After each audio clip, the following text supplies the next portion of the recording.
Lalou et aujourd'hui nous allons commencer une nouvelle lubie que j'ai en ce moment.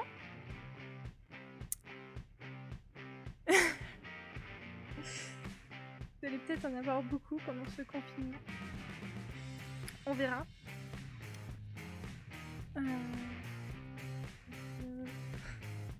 Aujourd'hui, nous allons réaliser une tenue à partir d'un patron. Donc oui, je me lance dans la couture. Et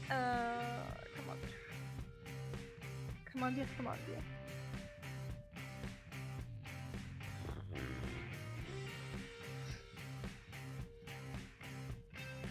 on va voir ce que ça donne, hein. Surtout que le premier truc j'ai pris, c'est pas forcément le plus évident à réaliser, mais on verra de toute façon. Alors aujourd'hui, nous allons réaliser, ce sera une série de vidéos, je ne fais pas tout en même temps. Là je vais vous présenter, voilà, je vais vous présenter d'abord.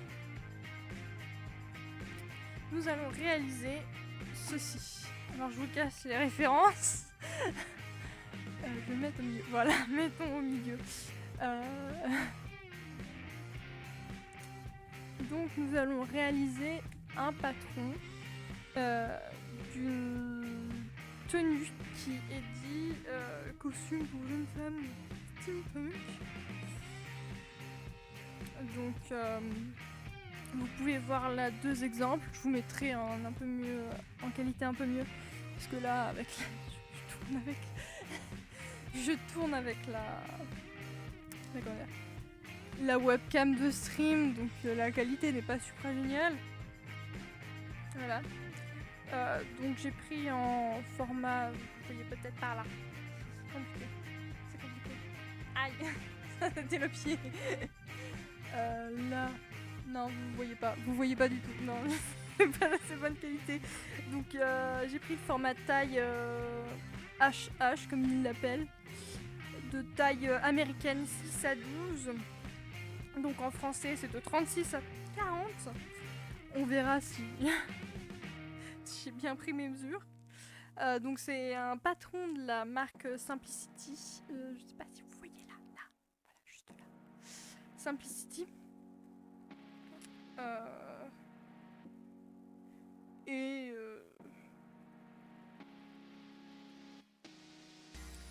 voilà. Donc je vais vous montrer à peu près le dos. Faudrait que j'arrête de le laisser tomber comme ça là. C'est de violence. Donc là ici, je sais pas si vous voyez bien, mais nous avons toutes les mesures. Là on peut voir les différents... je vais rapprocher un peu. On peut voir les différents éléments qui composera la tenue. Donc nous avons la veste.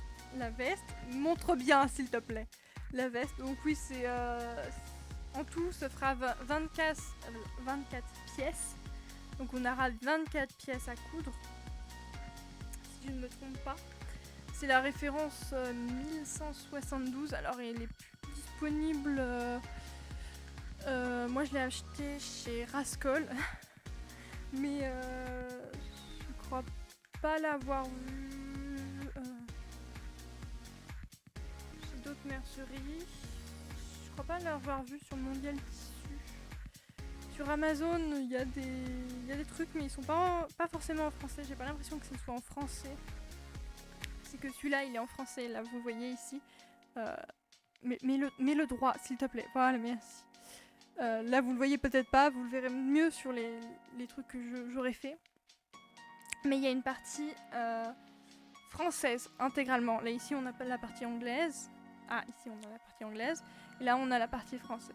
Donc, on a des instructions en français, ce qui est pas mal quand même, pour pouvoir suivre. Alors, j'ai quand même un assez bon niveau en anglais, vu que je fais anglais en fac, mais quand même. Donc, on verra dans un premier temps ce qu'on va faire. Pour l'instant, je vous montre. Je vais le retourner, oui. Il y a encore les choses à l'intérieur, les trucs de patron et les instructions. Ouais, je viens de remarquer que vous vous foutez tellement pas bien. Tiens, on va faire comme ça, voilà, comme ça il y aura plus le... Je vais souffler un peu pour que vous voyez mieux. Ça fait des reflets, désolé. Je n'ai pas une lumière géniale, supra géniale, parce qu'aujourd'hui il est très très sombre. Bref, on s'en fout. Donc on va se lancer sur ce type de réalisation. Donc comme je vous ai dit, il y a la veste. Oui, j'ai pas totalement désordonné la meuf. Donc il y a la veste, un bustier. Non, c'est pas un corset, c'est vraiment un bustier. Et la jupe, comme on peut le voir ici. Donc on peut voir que la veste, parce que là il nous le montre de dos celle-là. Là il nous la montre de dos. C'est sympa. Enfin là il nous montre tout de dos en fait. On voit ça aussi c'est le dos.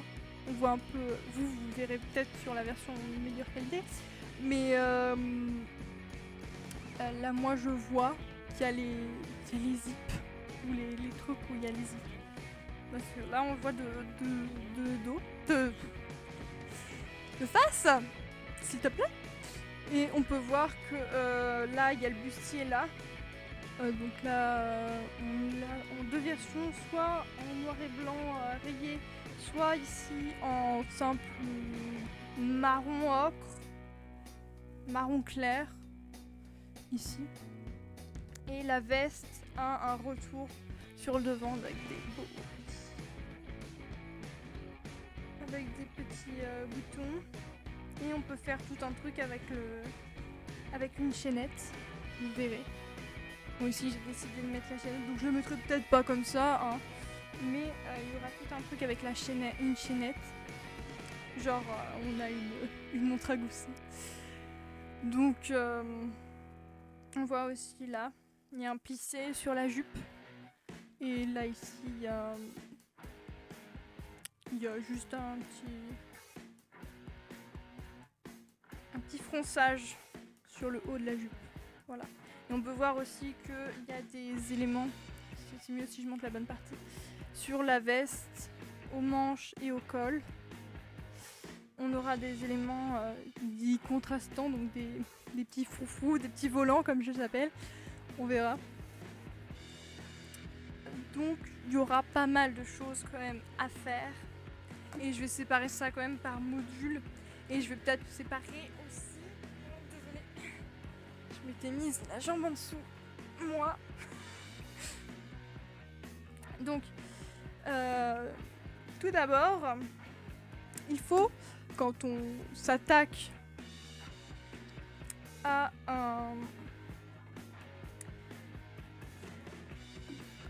un patron, donc en général c'est au dos de la pochette, mais c'est pas forcément le cas pour tous, des fois c'est à l'intérieur.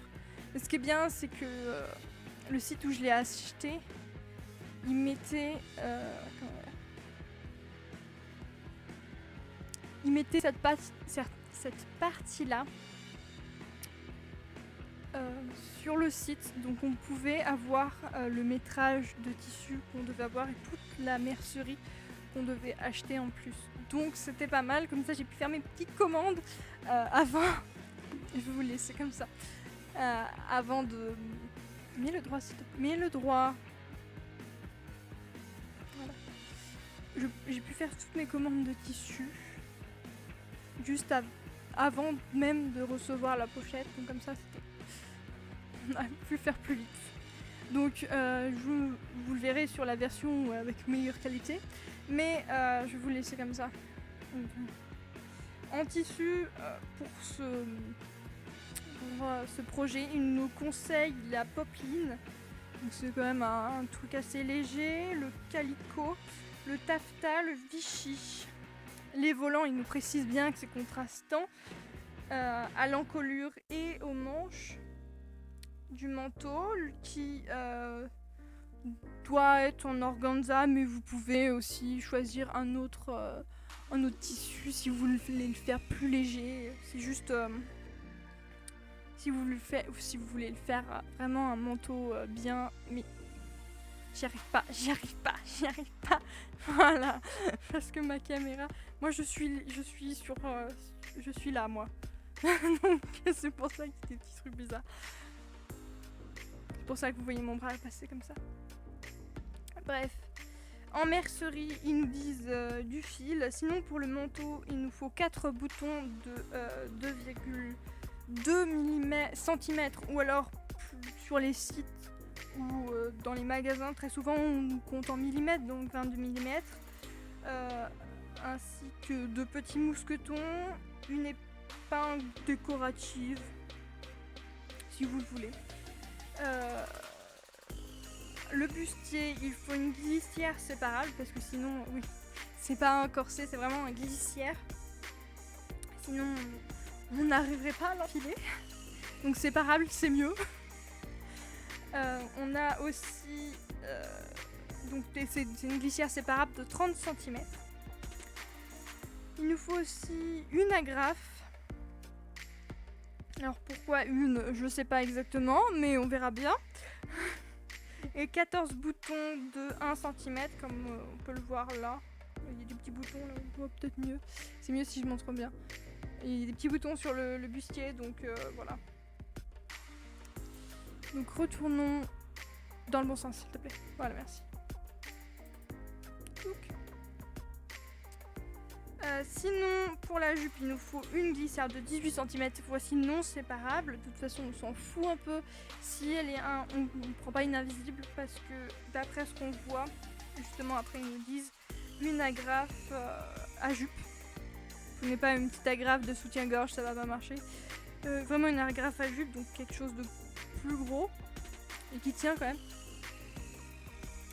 Et je dis qu'il n'est pas séparable et qu'on s'en fout un peu. Donc une glissière de 18 cm, je sais pas si j'ai dit.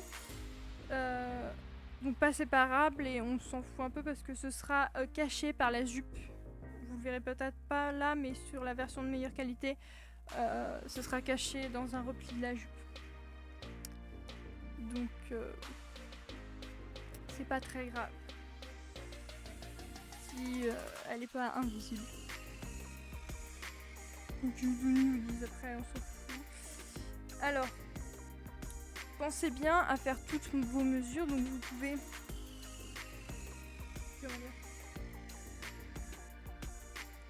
Donc ici, on a toutes les mesures, comme ça. Ça marche par ligne, pour celles et ceux qui ne savent pas, ça marche par ligne, comme ça. Normalement, vu qu'on est 34 ou 36, ça part du 36. Ah bah elles sont là les tailles. Listées. Donc vous faites par rapport à votre taille. Donc il vous donne aussi les mesures au-dessus.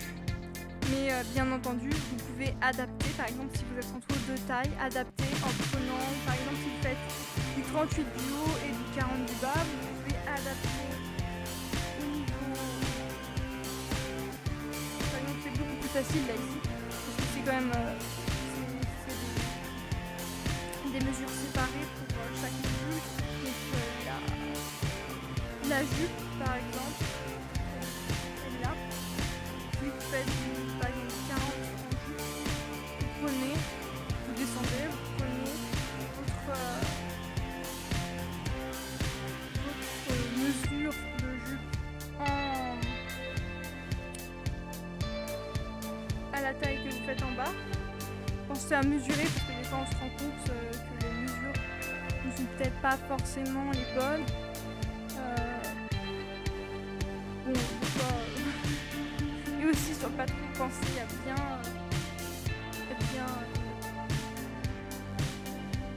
bien relier bien parce que sinon ça va faire des... Bon là si vous êtes entre deux tailles, c'est pas très grave parce que y a que la jupe vraiment qui est sur le bas, donc vous êtes plus large en bas ou en haut, vous faites deux trucs différents et comme c'est des étapes différentes, c'est pas très grave. Donc en bas ici, vous avez les mesures qui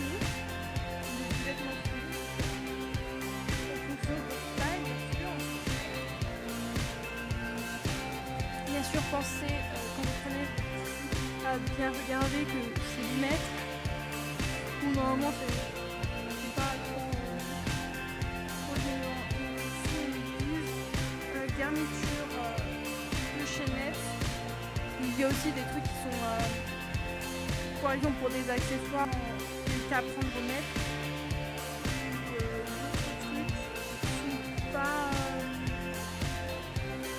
Qui change pas. Par exemple ici la garniture de la chaînette ils nous disent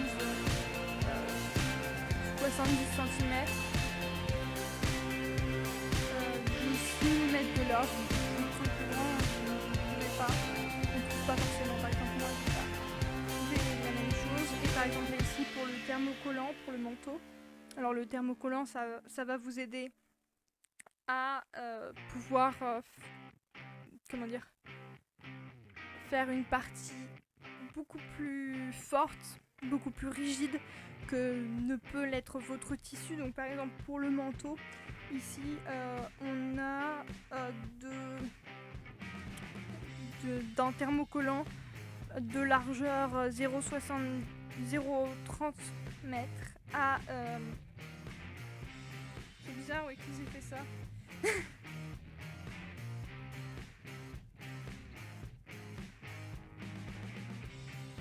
Donc non, ça c'est parce que souvent on les trouve en rouleau, les thermocollants. Donc là, ça nous préconise si on a un 0... Là, je vais y arriver. Un 0,3 mètres.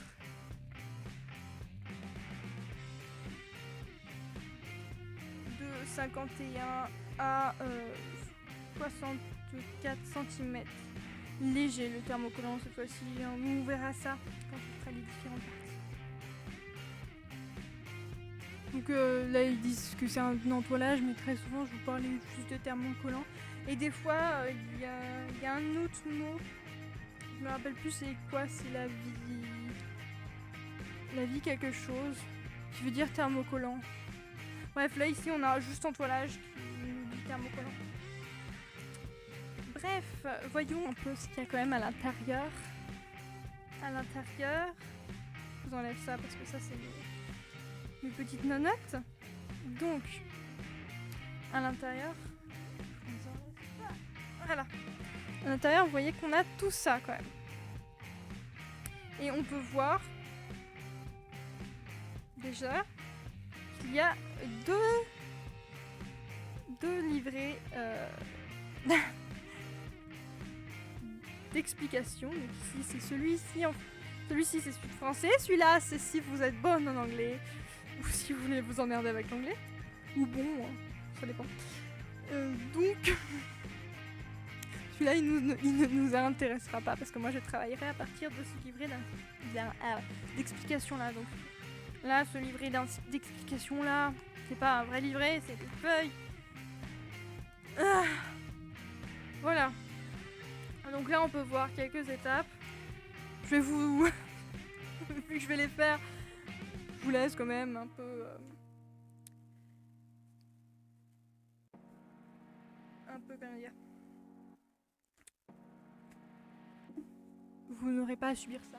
Moi je le subirai quand même. Et ici nous avons deux plaquettes de patron. Donc on voit bien là, il y a le numéro de comment dire,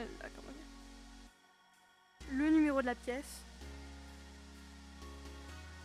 le sens dans lequel elle est. On la prend pas comme ça, on la prend comme ça.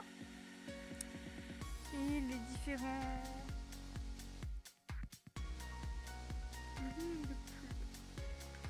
Il y a différentes choses, donc là on voit le niveau des tailles. Donc pensez aussi à bien regarder par rapport à vous, parce que sous les patrons comme là vous pouvez le voir. Je vais le prendre comme ça. Là on voit un chouï, bon je vous le mettrai en meilleure qualité. Les patrons marchent par la taille américaine. Donc pensez à les regarder. C'est les mêmes colonnes, hein, donc pensez à les regarder quand vous faites vos tailles. Là ici. pensez à bien retenir si vous ne connaissez pas votre taille. Ici, vous avez votre taille française et ici, vous avez votre taille américaine. Donc pensez à bien retenir, par exemple si vous faites du 36, que votre taille américaine c'est 8 et que donc vous devrez suivre tout le long du processus lorsque vous êtes en train de couper votre patron, la ligne du 8.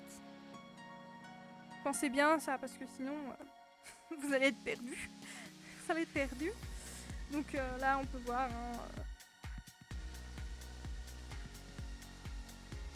normalement ils nous mettent les étapes. 6, on a 5.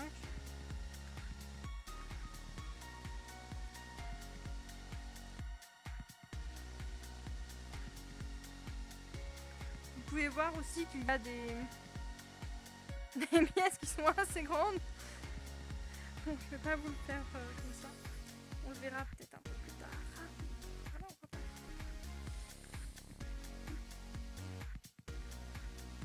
Je prends mon petit papier avec les mesures. Et aujourd'hui, ce qu'on va faire, c'est qu'on va découper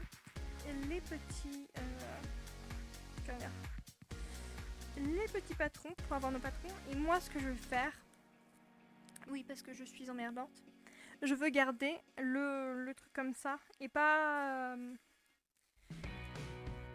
découper directement là-dedans. Donc je vais utiliser un calque. Je vais reprendre toutes mes mesures. Je vais reprendre toutes mes mesures là. Je vais le faire au calque. Comme ça, je garderai le patron original. Donc par exemple, si vous voulez le faire pour quelqu'un d'autre et qu'il n'a pas la même taille que vous, ce sera pratique. Mais aussi, c'est plus facile pour ranger aussi. Donc, moi, je vais reprendre tous les patrons. Et on va faire ça dans cet épisode, normalement. Vous pouvez voir. J'ai pris toutes mes mesures. Oui, j'ai pris toutes mes mesures. Donc, on va faire ça aujourd'hui et on va se mettre dans une autre disposition. Parce que je ne peux pas faire ça sur ma table. Il s'arrête. Vous voyez là ma main? Il y a 20 cm après. Voilà. J'ai pas une très grande table là. C'est juste pour pouvoir vous parler et vous montrer ça d'assez proche quand même. Donc voilà. On se retrouve tout de suite.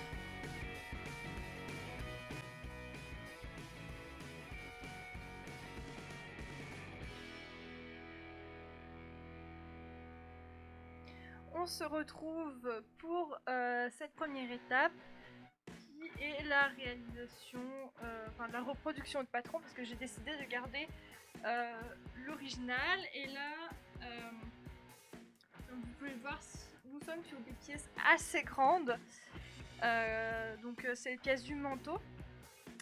Donc là je vous les montre un peu, alors vous ne vous étonnez pas si vous ne m'entendez taper. Si je parle normalement, c'est un commentaire que je fais par-dessus. Donc moi j'ai pris en fait le premier, celui des numéros, et je vais reproduire parce que déjà d'une part je pourrais garder comme ça les patrons si je veux faire sur une autre taille quelqu'un d'autre ou si je veux reproduire à nouveau et que j'ai besoin d'une autre taille ou un truc dans le genre.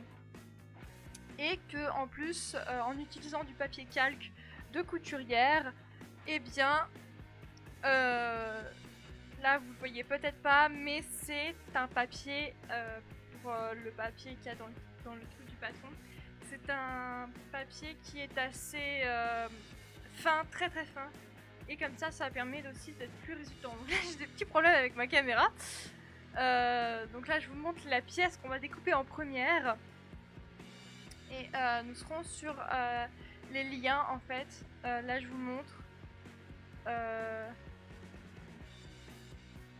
toutes les pièces qu'on a besoin si jamais on a un trou, toutes les pièces qu'on a besoin et là après je vous en parlerai un peu plus amplement par rapport au découpage. Donc là je vais plutôt commencer par la 10 visiblement. Non, si je regardais où j'en étais en fait. Je me rappelle même plus de ce que j'ai enregistré, c'est tout à fait normal. Donc avant de bien tout tracer comme ça, je fais mes repères. Donc, je fais ça assez rapidement, donc j'utilise crayon papier bien sûr. Et surtout quand vous faites ça, quand vous reproduisez, il faut toujours penser ce que je suis en train de faire là, à noter les références de la pièce, et si jamais ça peut vous aider, notez son numéro, notez son nom, et aussi déjà bien suivre la bonne ligne. Si vous êtes sur plusieurs tailles en même temps, ce qui n'est pas trop dérangeant ici, parce que finalement c'est assez ample sur le bas, donc si vous n'avez pas la même taille sur le haut que sur le bas, c'est pas très grave. Vous prenez votre taille du haut pour la veste, et comme c'est des trucs séparés, donc là j'ai eu une petite surprise de découvrir un truc qui tombait comme ça. Donc là ici on a d'autres pièces, donc vous pouvez voir c'est en 3 parties, c'est assez grand, et tout ça ça m'a pris en plus des coups quelques jours à faire, parce que c'est assez long et j'ai essayé d'être bien précise tout ça, et aussi en marquant le numéro de la pièce, n'hésitez pas aussi, si ça peut vous aider, à marquer jusqu'à où va les numéros de pièces sur la partie que vous avez à faire. Par exemple, si vous, ici pour le manteau, ça allait de la... je sais plus combien.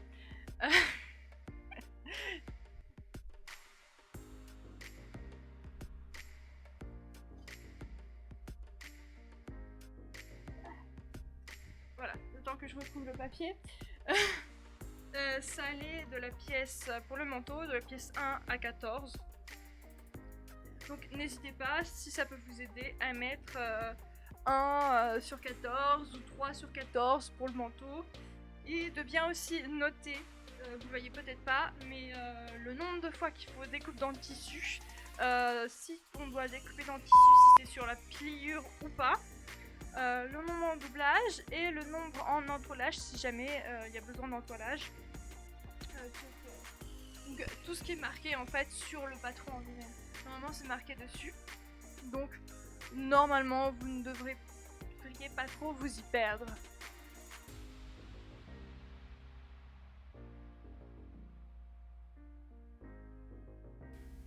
Donc comme vous pouvez le voir, là je suis en train de prendre vraiment toutes mes mesures, et n'hésitez pas aussi à regarder très souvent pour voir si vous suivez bien la bonne ligne, parce que des fois c'est un peu torturé quand vous prenez vos lignes et tout ça, donc n'hésitez pas à les regarder. Bon là je le fais pas trop parce que je vois bien sur mon calque, mais n'hésitez vraiment pas à aller voir vos lignes et tout ça.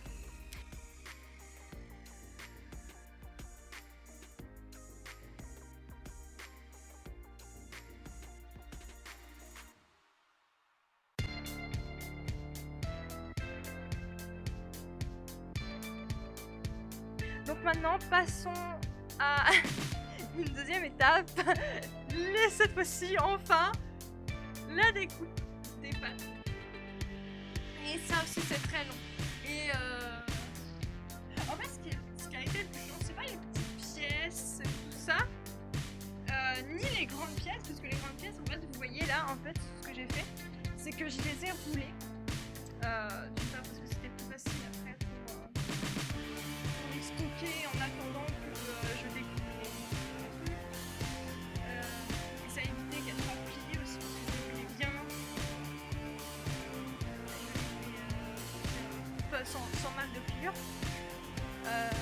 et du coup en fait les grandes pièces je les roulais et ça me permettait en fait de pouvoir les découper assez facilement, et ce qu'il faut bien penser quand vous découpez quand même, c'est bien découper près de la ligne et essayer de faire ça assez assez rapidement. Et ce que j'ai fait aussi, c'est que j'ai remis au stylo tous les marquages, donc toutes les encoches, tous les points. J'ai remis le nom au stylo, comme ça permettait de ne pas effacer, parce qu'au départ j'ai fait ça au plume en papier pour si jamais j'avais besoin d'effacer. Et je voulais pas aussi que ça déteigne sur le patron original qu'il y avait dans la pochette. Donc j'ai fait ça après. Et c'était plus facile une fois découpé aussi. Et oui, c'est là que j'ai remis en fait le nom par rapport, enfin le nombre par rapport au nombre qu'il y a pour cette pièce, pour ce module, enfin cette partie couleur. En fait, ce qui a été le plus chiant, c'est les pièces moyennes où je pouvais pas rouler et où c'était un peu trop grand pour ça. Donc voilà. Alors je vous dis au revoir et à une prochaine fois. C'était Lali. Pensez à vous abonner.